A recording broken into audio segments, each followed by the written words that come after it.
Mateus capítulo 6, versículo 16, a minha versão é João Ferreira de Almeida, revista e corrigida. O texto diz assim: E quando jejuardes, não vos mostreis contestados como os hipócritas, porque desfiguram o rosto, para que os homens pareça que jejuam.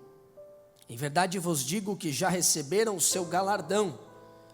Porém tu, quando jejuares, unge a tua cabeça e lava o teu rosto, para não pareceres aos homens que jejuas, mas sim ao teu Pai que está oculto, e teu Pai que vê o que está oculto te recompensará. Diga comigo, recompensará.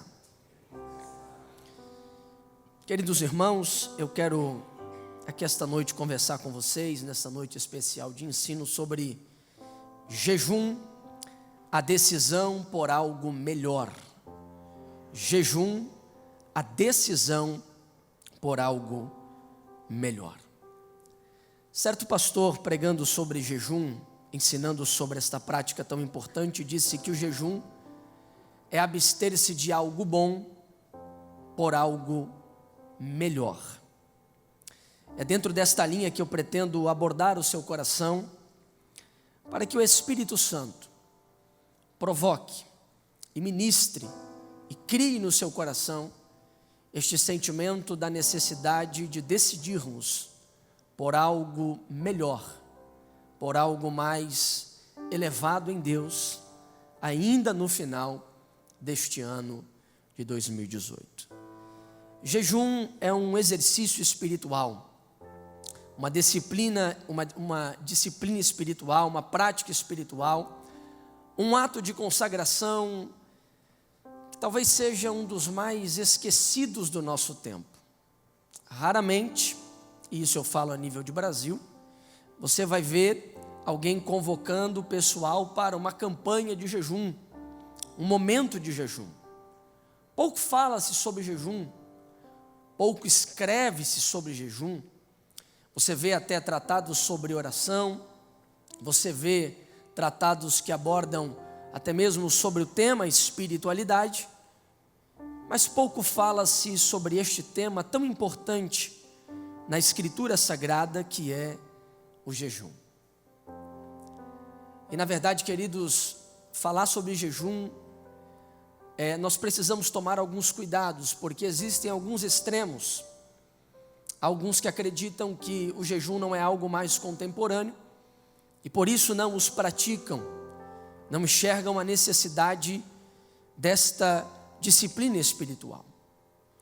Já outros que focam no jejum, e aí eu lembro você do movimento neopentecostal, foca em jejuns estranhos, jejum de anjos, jejum esquisitos, que na Escritura Sagrada não há uma confirmação do que eles praticam.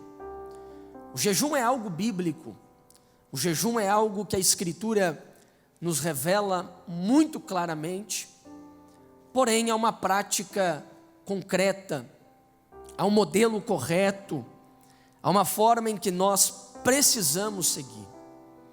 E na verdade o jejum não é somente ideia do Novo Testamento. Quando a gente abre a nossa Bíblia no Antigo Testamento, a gente observa que Moisés, antes de receber a lei, jejuou ao Senhor. Os patriarcas jejuaram ao Senhor. Os reis jejuaram ao Senhor. O povo de Deus em si jejuava e buscava a face do Senhor. Até mesmo na lei levítica havia um dia específico. No dia da expiação teria o dia para jejuar, o dia para buscar, o dia para se deleitar na presença do Senhor. No Novo Testamento nós vemos muito claramente a ideia do jejum. Jesus jejuou, os apóstolos jejuaram, e a igreja também tornou essa disciplina espiritual dentro do seu contexto. E aqui esta noite nós acabamos de ler um texto que fala exatamente sobre esta temática, jejum. Esse texto, de uma forma extraordinária, capítulo 6, versículo 16 ao 18, do Evangelho de Jesus segundo escreveu Mateus, o próprio Jesus nos ensina sobre a contemporaneidade do jejum, ou seja, que o jejum é válido para os nossos dias de hoje e que nós precisamos praticar o jejum. Quem conhece um pouco da Escritura sabe que Jesus aqui está pregando o seu maior sermão, o famoso Sermão da Montanha, aonde desde o capítulo 5, quando ele começa com as bem-aventuranças sobre o nosso relacionamento entre nós e os homens, como é a nossa vida transformada, uma vida mudada, uma vida bem-aventurada, uma vida de transformação. Ele vai dizendo que nós somos a luz do mundo, ele vai falando sobre as práticas que um verdadeiro cristão, que um nascido de novo, que alguém que teve uma experiência com Jesus, deve praticar. No capítulo 6, Jesus não está apenas ensinando como é o nosso relacionamento entre os homens, mas Jesus agora reserva um momento para explicar sobre como é o relacionamento entre o homem transformado e Deus. E Jesus aborda isso em 3 aspectos. Em primeiro lugar, sobre as esmolas. Em segundo lugar, sobre a oração. E em terceiro lugar, sobre o jejum. Jesus aborda esses 3 temas porque assim era conhecido um judeu referencial de espiritualidade dos tempos de Jesus. Um homem que dava muitas esmolas, um homem de oração e um homem de jejum. Porém, Jesus explica qual deve ser as motivações, a forma, o jeito correto que essas 3 verdades aplicadas na vida do cristão, ela vai verdadeiramente promover uma diferença. Quando ele fala sobre esmola, ele reexplica o verdadeiro sentido da esmola. Quando ele fala sobre a oração, nós pregamos aqui este ano sobre a oração do secreto, ele reexplica a ideia de oração que estava, o ato era o mesmo, mas a forma, o sentido, o caminho final era diferente do propósito do reino de Deus e do próprio Jesus. E depois de Jesus explicar sobre estes 2 assuntos, ele agora explica sobre o jejum. E ele explica dizendo no versículo 16, quando vocês jejuarem. Eu acho interessante que por 2 vezes Jesus usa essa expressão, quando jejuardes, no 16, no 17 ele diz de novo, quando jejuardes. É interessante que Jesus não diz, se vocês jejuarem. Jesus diz, quando jejuarem. E há uma diferença entre Jesus falar se e quando. Se é condicional, você escolhe. Se jejuar, você decide, está na sua mão. Agora, como Jesus diz, quando jejuardes, Jesus está revelando uma expectativa. A bem da verdade é que na Bíblia não há uma lei, não há um imperativo como vigiai, devemos vigiar. Na Bíblia há um imperativo para a oração, orai. Na Bíblia não há um imperativo para o jejum, jejuai. Mas na Bíblia há revelado nas palavras de Jesus uma expectativa que ele tem acerca dos seus discípulos. Quando vocês jejuarem. Jesus pressupõe a ideia que chegará o tempo que os discípulos irão jejuar. Jesus pressupõe uma expectativa que ele tem. Alguém diz, é pecado não jejuar? Não, não é pecado. Mas se de fato nós amamos a Deus e dizemos que Ele é o nosso guia e que as palavras dele são a nossa vida, Ele tem uma expectativa sobre cada um de nós. Ele disse quando você jejuar, não é se, mas é quando vai acontecer. Você precisa buscar, você precisa ter este momento. Em Mateus capítulo 9, versículo 14, Jesus revela novamente sobre a expectativa do jejum e sobre a realidade do hábito do jejum. Quando os discípulos de João abordam ele, Mateus capítulo 9, versículo 14, eles procuram Jesus dizendo, Jesus, por que os discípulos de João jejuam tanto? Por que os discípulos de João e os discípulos dos fariseus, que jejuam toda segunda-feira e toda quinta-feira, além da data especial de Levíticos, capítulo de número 16, versículo 29. 2 vezes na semana jejuam, além do jejum anual, além das suas devoções públicas. Por que é que os discípulos de João e os fariseus jejuam tanto e o Senhor não jejua? Jesus usa a analogia seguinte, diz assim: olha, o noivo está na festa, eu estou com eles, e é um momento de festa, é um momento de alegria, mas vai chegar um momento em que eu não vou estar, e neste tempo eles hão de jejuar. Perceba a expectativa de Jesus. Outra questão do porquê Jesus não dá o imperativo de jejuar, porque jejuar era algo comum, era algo habitual, era algo normal no Antigo Testamento, isso é muito claro, de tal forma que Jesus apenas afirma aos discípulos: olha, quando vocês jejuarem. Em Atos dos Apóstolos, capítulo de número 13, versículo 1 em diante, nós vamos ver a igreja primitiva jejuando. Nós vamos ver a igreja de Antioquia buscando a presença do Senhor. Nós vamos ver a igreja de Antioquia clamando ao Senhor em jejum e em oração, na presença do Senhor. Queridos, nós precisamos entender que o jejum é algo contemporâneo. O jejum é algo para os nossos dias. O jejum é um exercício espiritual, é uma disciplina espiritual, é um ato de consagração para a igreja. Porém, para Jesus, o jejum precisa ter alguns cuidados. E Jesus revela no texto, quando ele diz assim: quando vocês jejuarem, versículo 16 do capítulo 6, não vos mostreis contristados como os hipócritas. Por que Jesus faz essa referência tão forte? Porque nos tempos de Jesus, os fariseus, além de ter o jejum anual, eles jejuavam 2 vezes na semana. Lembra de Lucas capítulo de número 18, versículo de número 12 em diante? Quando Jesus conta a parábola do fariseu e do publicano, o fariseu dobra os joelhos para orar e diz: Senhor, obrigado, porque eu não sou um pecador miserável e fraco como este que se apresenta a Ti. Eu sou acima da média, eu dou o dízimo de tudo, eu sou um cara top, e jejuo 2 vezes na semana. Lembra disso?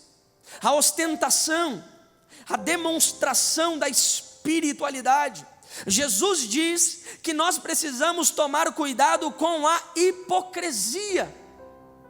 A hipocrisia hoje, no nosso dicionário Aurélio, em linhas gerais, versão Samuel Goulart, hipocrisia significa falar com mentiras, ou dizer mentiras, não ser verdadeiro. Porém, a palavra hipócrita no texto grego é muito além dessa definição que nós temos no nosso dicionário. A palavra hipócrita diz respeito aos atores e atrizes gregos. Quando eles iam apresentar o seu teatro, eles pegavam um trenzinho, uma máscara, um pauzinho pequeno e colocavam a máscara na frente. Esse era o teatro da época. E assim, quando eles queriam dizer que estavam tristes, pegava ali a mascarazinha da tristeza, botava no rosto.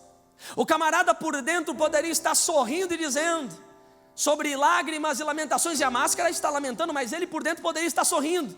Independente do seu sorriso, o público não vai ver o sorriso, o público vai ver a feição, como diz o pastor Aguiar, a face, né?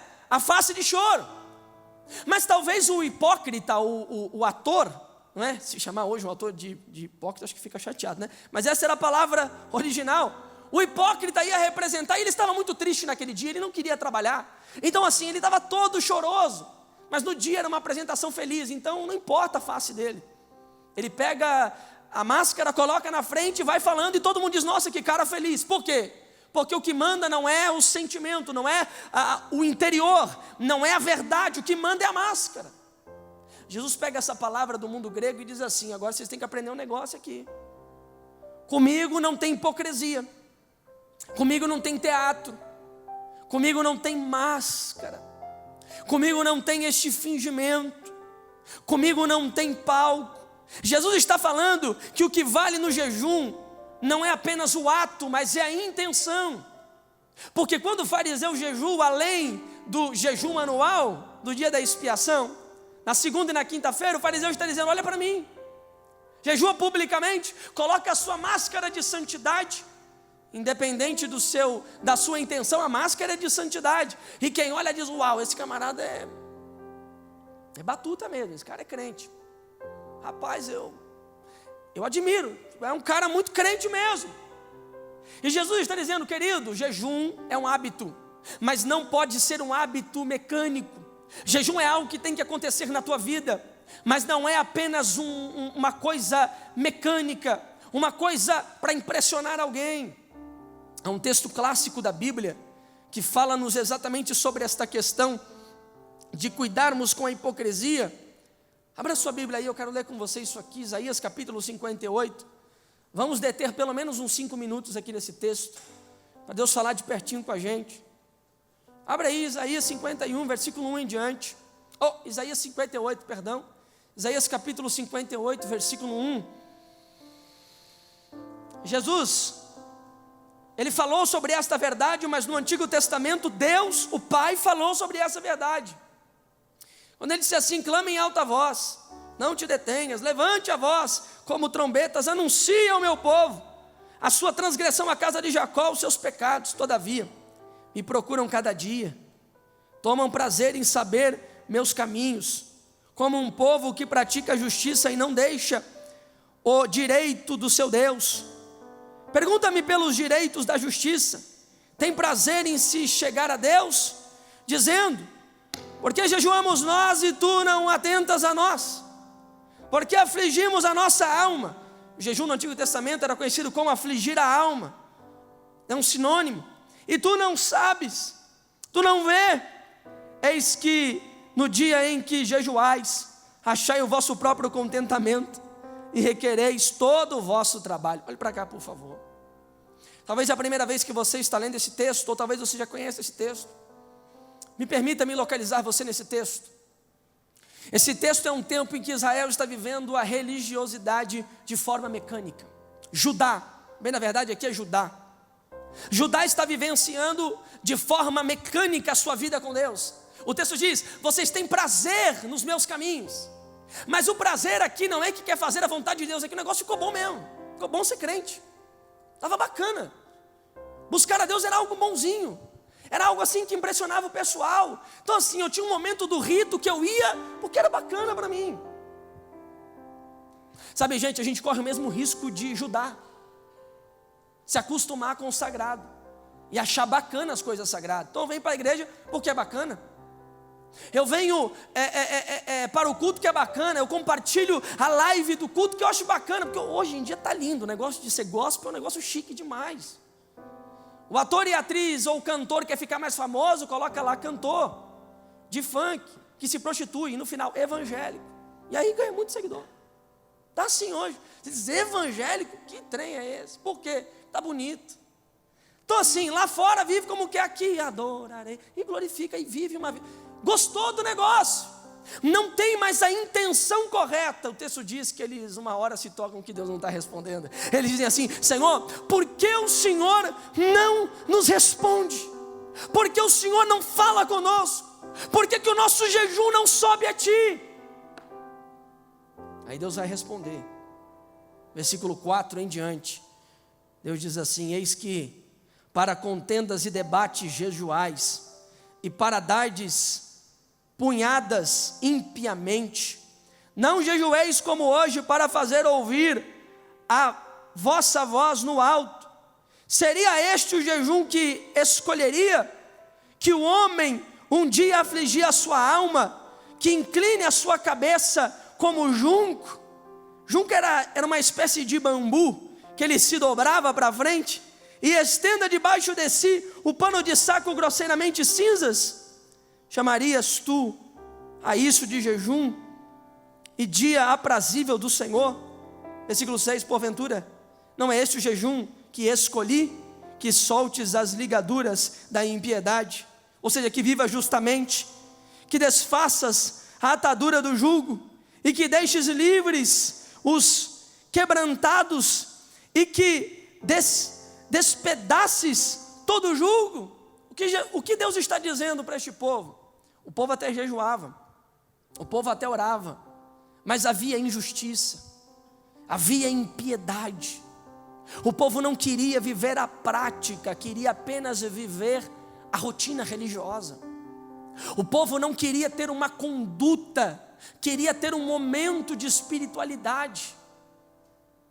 E Deus está dizendo a este povo: este não é o verdadeiro jejum. Não é que Deus está anulando o momento do jejum, é válido, é importante, precisamos ter, mas tudo isso precisa haver resultados concretos na nossa vida. Não pode haver hipocrisia, não pode haver mentira, não pode haver nenhuma intenção. O povo clamava, mas pensando só em si, nos seus projetos, nos seus desejos. O jejum não era para Deus, não era para a glória de Deus, não era para a vontade de Deus. E aí vem Jesus no Novo Testamento e diz a mesma verdade. Os fariseus, assim como Judá, estão jejuando. O ato é válido, mas a intenção não é válida. E a má intenção anula o ato. Eu vou repetir. A má intenção anula o ato. Jesus diz mais. Jesus diz que nós somos diferentes. Porque esse camarada que ora para todo mundo ver, ora com a intenção errada, ele ora e ele ganha o seu galardão. De fato, gente, é assim. Tem gente que gosta de aparecer. Você já viu esse negócio? Esses dias eu estava no meu Facebook, em paz, na minha, feliz da vida, até que eu vi um negócio que me deixou bem triste. Alguém ligou uma live, eu pensei, deve ser algo bom, deve ser algo maravilhoso. Irmãos, estamos aqui porque agora você vai acompanhar a minha consagração a Deus. É forte, Brasil. Eu falei, pronto, deixa eu ver esse trem aqui. Eu falei, primeiro que eu queria saber como que pegou o Wi-Fi no meio daquele mato. Eu fiquei em crise. Eu falei, poxa, esse negócio é tremendo. Eu estou no centro da cidade e não pego internet. A mata está no meio do mato. O negócio é para fazer heresia, o diabo é terrível, né, gente? Terrível. E aí, vamos lá, gente, é forte, Brasil, vem para cá. À medida que eu for orando, você posta aí, mas assim, só posta se compartilhar, viu? Se não compartilhar, eu não oro por você. Falei, ó a pimentinha aí, né? No meu tempo de seminário, a gente chamava heresia de pimentinha, né? Então assim, você tem que botar um pouquinho, se botar muito, passa mal. Então assim, mas a pimentinha ali era forte, pesado o negócio, não era nem um equívoco leve, era pimenta da brava. E eu fui assistindo, rapaz, o camarada aguentou 3 horas ali. Falei, pelo menos aguentasse o dia, miserável. 3 horinhas, acabou, irmão, eu estou descendo, glória a Deus, o jejum foi forte. Maravilha, Deus abençoe, é forte, Brasil. Falei, rapaz. Aí Jesus diz para a gente, recompensa dos homens. Não tem mais nada para ele. Parabéns pelas 1.500 curtidas. Parabéns pelos 2.000 compartilhamentos. Parabéns pelos quase 200.000 visualizações. Parabéns, boa recompensa, ponto final. Bom, se o seu objetivo é curtida no Facebook, se o seu objetivo é mostrar para a galera do seu Facebook quanto você é forte, você é tremenda, Brasil, boa recompensa para você. Deus tem algo mais para quem busca de verdade. Mas Jesus diz, você vai ser diferente. Você vai para o seu quarto. Você vai para o secreto lugar. Quando jejuardes, unge a tua cabeça. Em primeiro lugar, ninguém vai ver isso aí. Ninguém assim vai ver aquela carinha de triste. Já viu gente quando fica com fome, fica bravo? Né? Quando minha esposa fica brava comigo, eu olho para ela e digo assim, está com fome, meu amor? Está com fome, ela fica brava, ela fica tremenda comigo. Mas cara de fome para mim, cara de bravo para mim é fome, né, gente? Mas Jesus diz assim, cara, você vai jejuar, unge o teu rosto, lava o teu rosto, unge a tua cabeça. O que Jesus está dizendo é, não demonstra, guarda para você, versículo 18, para que não pareça aos homens que você jejue, mas sim ao teu Pai que está em oculto. O oculto aqui pode ser o seu quarto, pode ser a sua casa, pode ser um retiro, pode ser onde Deus te colocar. Eu vou chamar de quarto porque é o lugar mais comum que nós temos para oração e para devoção na presença do Senhor. Vá para o seu quarto, meu filho, esconde lá. É claro que tem gente também que dá uma de fariseu, né? Vou ter que falar isso aqui. Tem gente que está jejuando, aí a mulher vai dizer, meu amor, o que você está fazendo? Não posso dizer, amor. Por quê? Porque eu não posso, é mistério. Mas, meu querido, fala para sua mulher que você está no momento com Deus. Também não dá para, né? Senão você vai ficar numa guerra. É ou não é? Ah, mas eu não posso falar, senão você fariseu. Mas tem que explicar, senão vai pensar que você está, ó. Entendeu? E aí você tem que explicar: meu amor, vou tirar um tempo com Deus, neste momento não fala para ninguém, eu vou buscar ao Senhor. Mas a esposa, o marido, o filho, e pronto, sem tocar trombeta, que agora é eu e Deus, eu vou buscar a presença do Senhor. Jesus disse que o lugar é um lugar secreto, o lugar é um lugar oculto. Gente, o que é algo oculto? É escondido, ninguém acha, ninguém vê. Jesus está falando sobre o jejum que nos tira das distrações. Nós precisamos procurar o lugar secreto. Sabe, gente, aonde não pega a senha da Wi-Fi, de preferência. Aonde você está sozinho. É um tempo com Deus. Pastor Linderson, numa aula de espiritualidade no seminário, nunca vou me esquecer, ele disse que jejum é calar as vozes. É um tempo em secreto. É um tempo pessoal e íntimo com Deus. É um tempo de renúncia. É um tempo onde eu abro mão dos prazeres por um propósito com Deus. É um momento onde eu abro mão dos prazeres por algo especial. E aqui está o problema. Aqui é o porquê muita gente quer riscar o jejum da sua vida. Nós estamos, gente, em uma geração hedonista. O que é hedonismo? É o prazer a qualquer custo. Você precisa ter prazer em alguma coisa. Então assim, se você faz alguma coisa que não te dá prazer, não faça.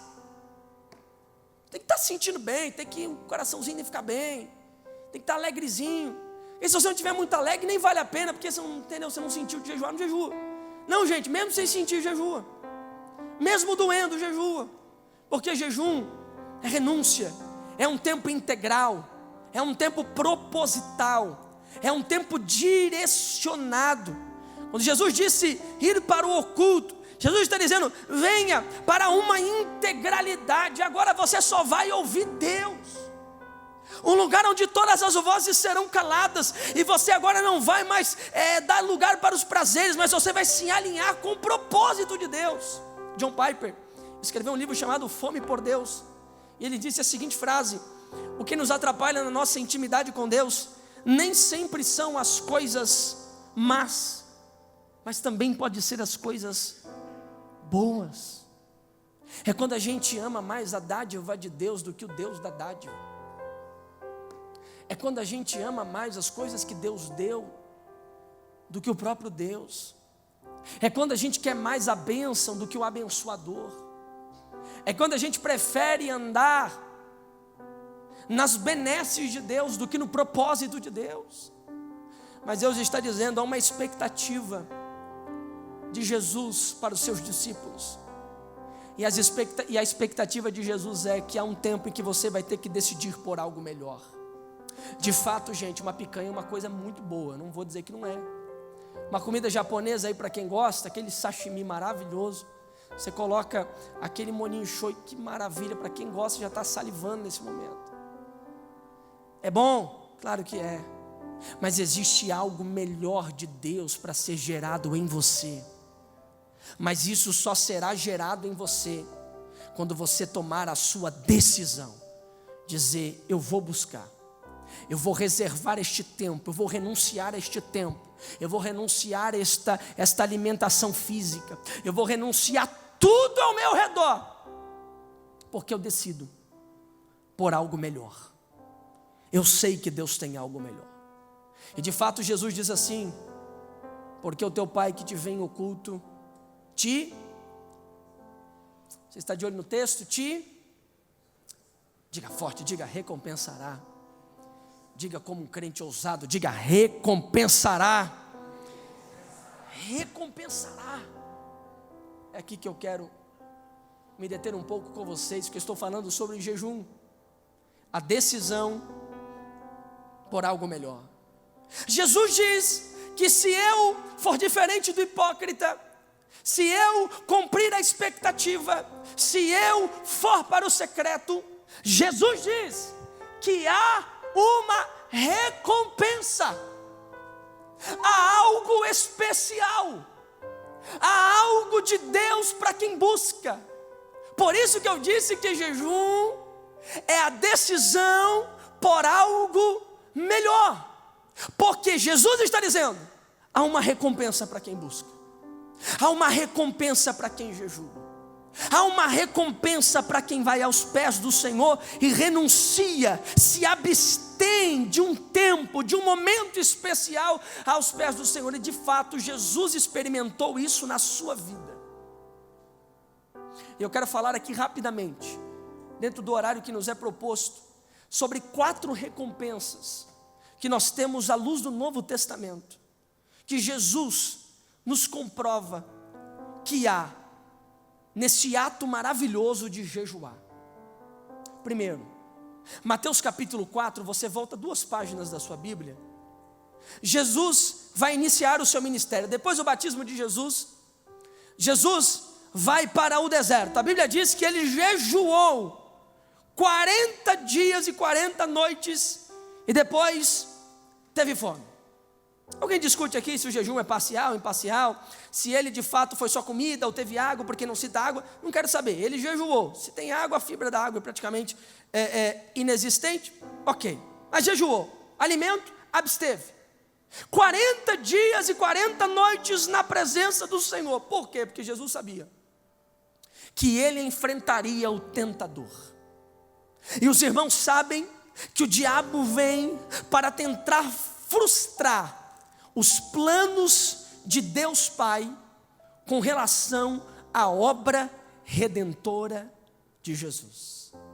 Jesus, sabendo disso, antes de enfrentar a tentação, ele tira um tempo de consagração com o ato de jejum. Sabe qual é o benefício que o jejum nos traz? O jejum nos faz vencer as tentações. Talvez você tenha enfrentado tentações na sua vida. Você, homem, tem enfrentado tentações. Você, mulher, tem enfrentado tentações na sua vida. E tentações aqui teriam um cardápio cheio. E talvez você tem se prendido às amarras do tentador. E todas as vezes que você tenta romper, você não consegue. Porque você acha que é apenas sabedoria, é apenas boas intenções. Hoje em dia, o movimento neopentecostal diz: confissão positiva. Fala um negocinho bom que vai acontecer. Há poder nas tuas palavras. Mentira de Satanás. Há poder na palavra de Jesus e ponto final. Não adianta você dizer: eu vou vencer o pecado, eu declaro. Meu irmão, vai vencer o pecado, mas vai consagrar. Jesus teve que consagrar. Por que eu, um miserável pecador, não vou consagrar? Jesus está dizendo: há uma estratégia para você vencer as tentações. Talvez até aqui você tenha tentado distrair a sua mente. Talvez até aqui você tenha tentado ocupar a sua mente. Buscou ler Augusto Cury, buscou ler grandes filósofos e vai crescendo. Tudo isso é muito bom, mas a estratégia primária que nos faz vencer as tentações ainda é o jejum. Porque se eu como um alimento da terra, eu alimento o meu corpo físico. Mas quando eu jejuo, eu não estou alimentando apenas o meu corpo físico, mas eu estou alimentando o meu espírito em Deus, porque eu estou buscando algo de Deus. Haverá um fortalecimento de Deus na sua vida. Deus está dizendo que há uma possibilidade de você vencer o pecado. É mentira de Satanás que você é viciado. É mentira de Satanás que você não pode vencer.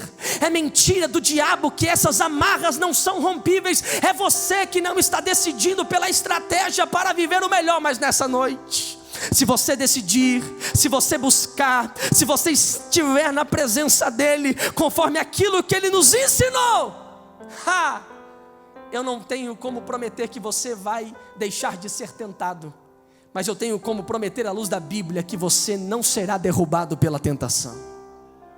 Porque ser tentado, até Jesus foi. Agora ser derrubado pela tentação é outra coisa. Na continuação do texto, a primeira tentação do diabo revela outro segredo sobre o jejum. Quando ele diz assim: ei, está com fome? Transforma aí essa pedra em pão. Vamos lá. Tu não é o Filho de Deus? Transforma esta pedra em pão. Jesus faz uma citação de Deuteronômio 8:3, ele diz: nem só de pão viverá, mas de toda. Olha isso.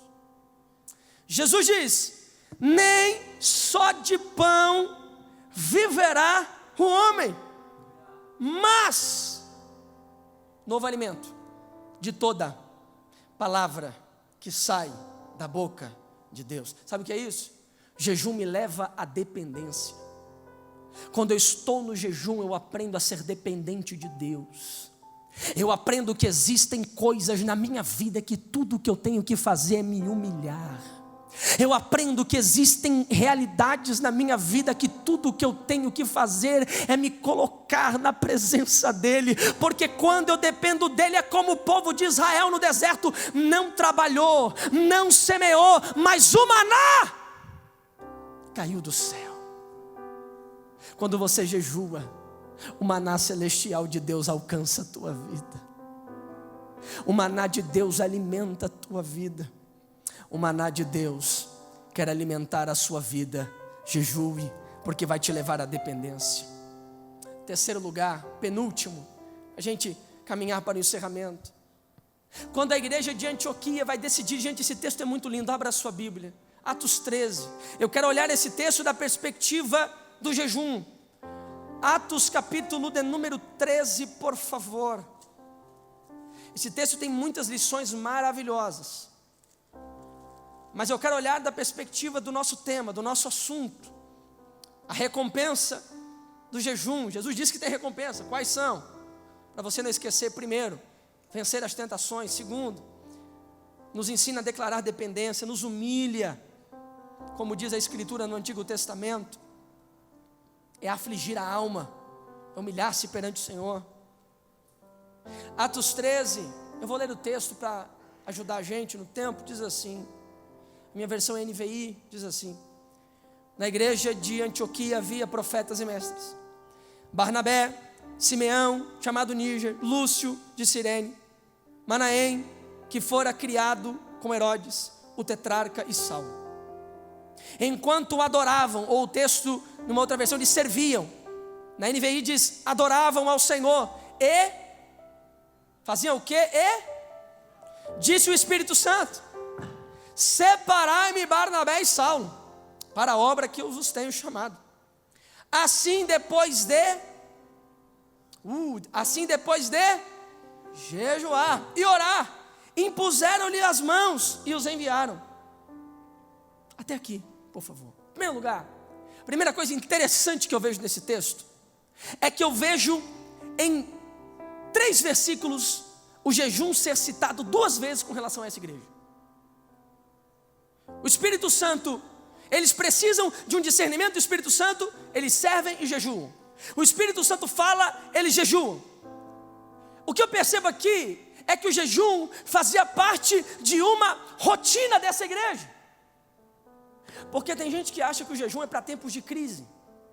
E aliás, para quem acha que para jejum é tempo de crise, então eu acho que esse é o melhor tempo, né? Crise de todo lado no Brasil e nas nações. Mas isso é outro assunto. Eu vejo uma igreja que tem o jejum como rotina. 2 vezes jejum é citado, é algo comum, é algo corriqueiro. Segundo lugar, esses irmãos jejuam ao Senhor, e o texto diz: e disse o Espírito Santo. A igreja estava numa dúvida: vamos separar quem dos profetas e mestres que nós temos? A igreja de Antioquia é levantada por Deus para levar missionários ao mundo gentil, mas quem nós vamos enviar? Então eles vão jejuar, e o Espírito Santo vai falar. Sabe o que o texto está dizendo para a gente? É que a prática do jejum, ela nos traz a orientação de Deus para a nossa vida. Ela traz em nós a capacidade de nos alinharmos com a vontade de Deus. Ela prepara o caminho para uma manifestação extraordinária de Deus em nosso meio. Eles buscam, eles clamam, e o Espírito Santo se manifesta. Você quer manifestação de Deus na sua vida? Deus não está nem aí para a sua gravata. Deus não está nem aí para o seu carro novo. Deus um pouco se importa com os milhões de dólares que tem na sua conta. Deus quer um coração quebrantado na presença dEle e que decida pelo melhor. Você pode decidir, diga amém. Terceiro lugar, no versículo 3, quando a Bíblia diz que eles jejuam ao Senhor, é a segunda vez, preste atenção nisso aqui que é muito lindo, é a segunda vez que o texto refere-se sobre o ato de jejuar. Se por um lado eles jejuam no versículo de número 2 e recebem a sensibilidade que os dão a capacidade de perceber quem é o escolhido de Deus, ou qual é a orientação de Deus. Por outro lado, eles voltam a jejuar, eles voltam a orar, para que isso os permitisse obter o poder para obedecer o que Deus manda. Eles oram pedindo oração, e depois jejuam para ter capacidade para praticar com base na orientação. Sabe, gente, às vezes a gente sabe a verdade, conhece. Nós temos tido o privilégio em nossa comunidade, nesse ano, de aprender muita coisa boa. Deus falou de perto com a gente, sim ou não? Quem crê, diga amém. Quem confirma, diga amém. Muita coisa boa. Qualquer culto que você viesse da Neblu, tinha coisa boa de Deus. Então já recebi, agora é moleza, agora é só viver. Não, gente. Você precisa pedir a Deus a capacidade espiritual para obedecer tudo que você aprendeu. E o texto nos ensina que foi o jejum que deu a eles a capacidade de obedecer exatamente aquilo que o Espírito Santo ordenou.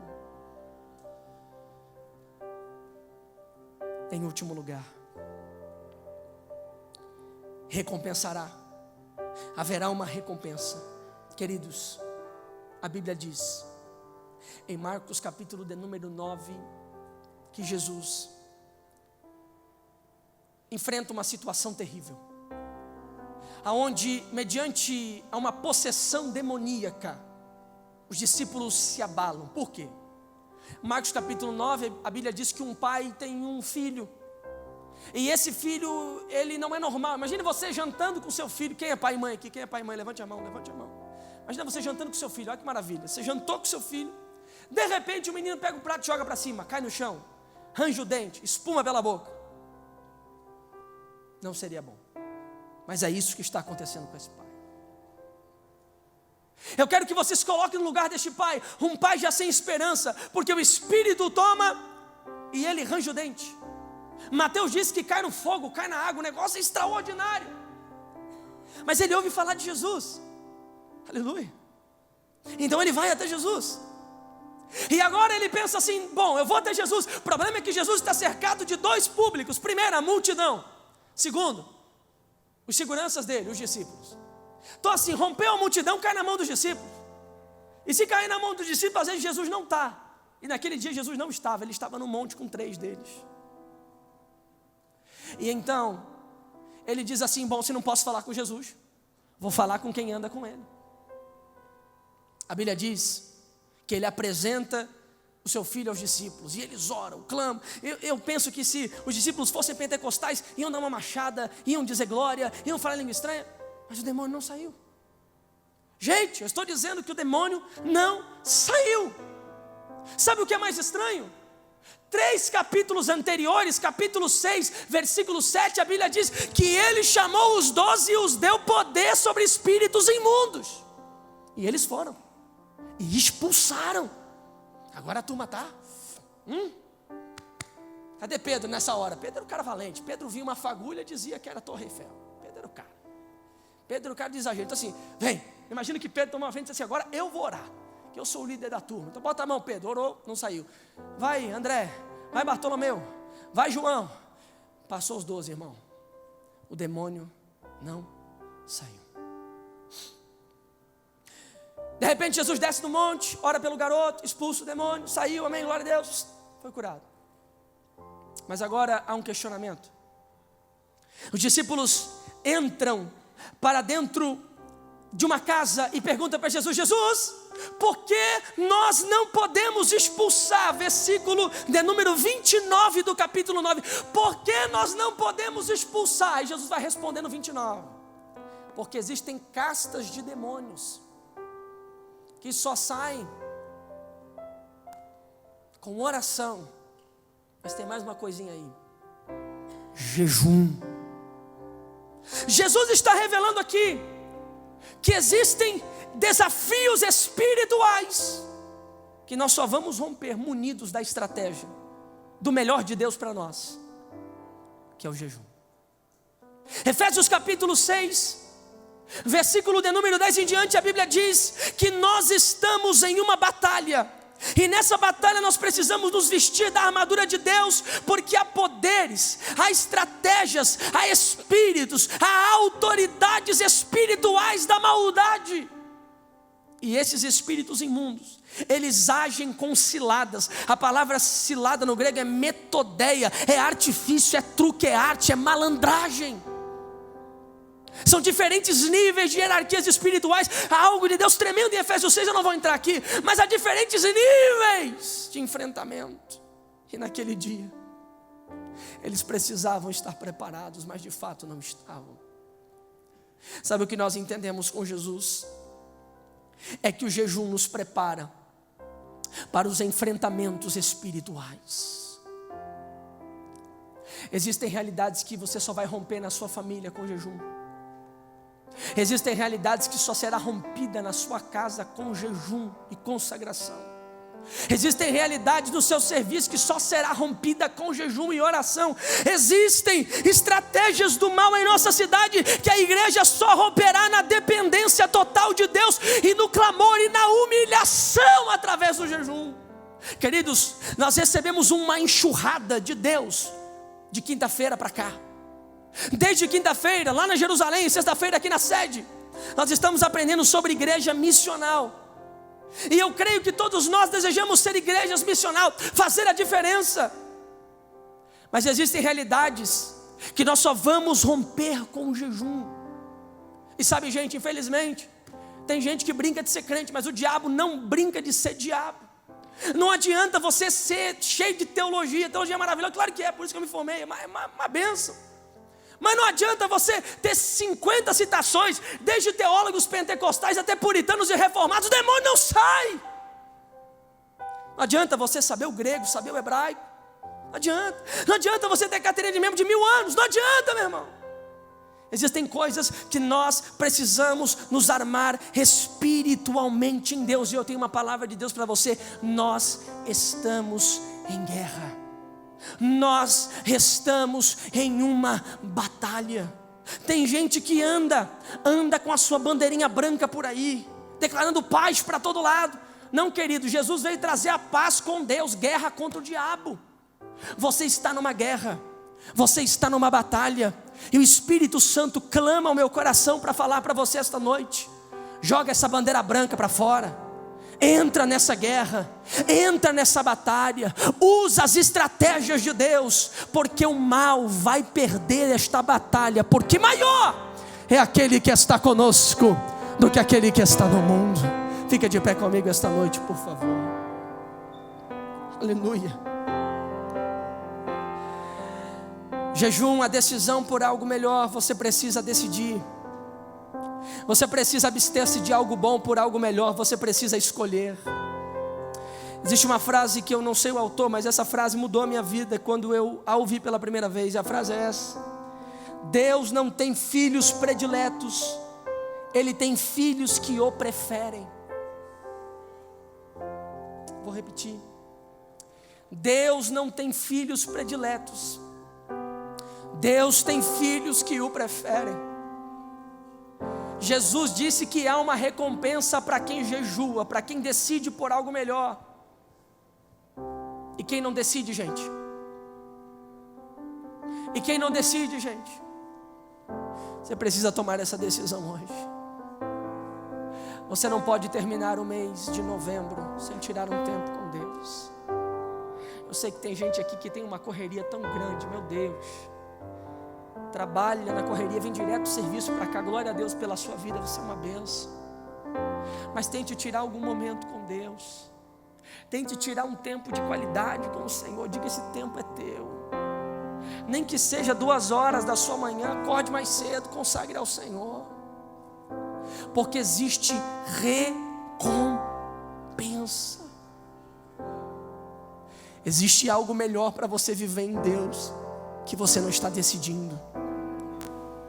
Existe algo em Deus para você viver, que você está aprendendo. Não, Deus não tem filhos prediletos. Deus só tem filhos que o preferem. Você pode decidir por Deus essa noite. Você pode dizer: Senhor, eu quero terminar o meu mês de novembro consagrando a Ti. Eu quero terminar este mês de novembro decidindo por jejuar e buscar a Tua face. Abster-me, claro, não apenas de alimento, mas abster-me da rede social, abster-me do meu marido, abster-me da minha esposa, abster dos amigos, abster de tudo. É eu e Deus. É eu e Deus. Eu só quero a presença dEle. Eu só quero a orientação dEle. Eu só quero o alimento dEle. Eu só quero a graça dEle. Eu só quero a recompensa dEle. Talvez o teu pastor não vai te ver, talvez a liderança não vai ver, talvez o Facebook não vai ver, mas no céu de glória, a Escritura declara que há um memorial de Deus pelos nossos momentos de oração e procura do Senhor. As recompensas de Deus estão disponíveis para quem decidir esta noite. Coloque a mão no seu coração, eu preciso orar por você. Feche os seus olhos, por favor. Só você que ouviu esta palavra. Eu não quero que você pense no tanto de tempo que você perdeu em 2018. Não. O que passou, meu irmão, passou, já foi. A pergunta que eu faço é: qual será a sua decisão a partir do 27/11, terça-feira? Qual será a sua decisão a partir de hoje? Qual é o caminho que você vai tomar? Decida por algo melhor. Você está vivendo algo bom em Deus, mas existe algo melhor de Deus na sua vida, na sua caminhada cristã, na sua espiritualidade. Deus quer te fazer romper os limites da sua espiritualidade. Deus quer te fazer romper os limites da sua vida cristã. Tem coisa mais de Deus para você viver. Tome a decisão. Pai querido, Rei da eternidade, é em nome do Teu Filho Jesus que nós oramos agora. Pai, nós clamamos em Teu nome porque nós cremos em Ti, cremos na Tua palavra, cremos que Tu és Deus, cremos que Tu és Senhor. Pai, a Tua palavra foi pregada e toda a autoridade está na Tua palavra. Nos perdoa, Pai, se poderíamos ter sido melhor em 2018. Senhor, nos perdoa se poderíamos ter decidido mais cedo. Nos perdoa se poderíamos estar vivendo coisas maiores e melhores em Ti. Mas porque nos agarramos em nossas estratégias, não conseguimos romper os limites. Mas esta noite o Teu Espírito Santo nos provoca com esta palavra, nos impele com esta palavra, nos move com esta palavra e nos promove o entendimento.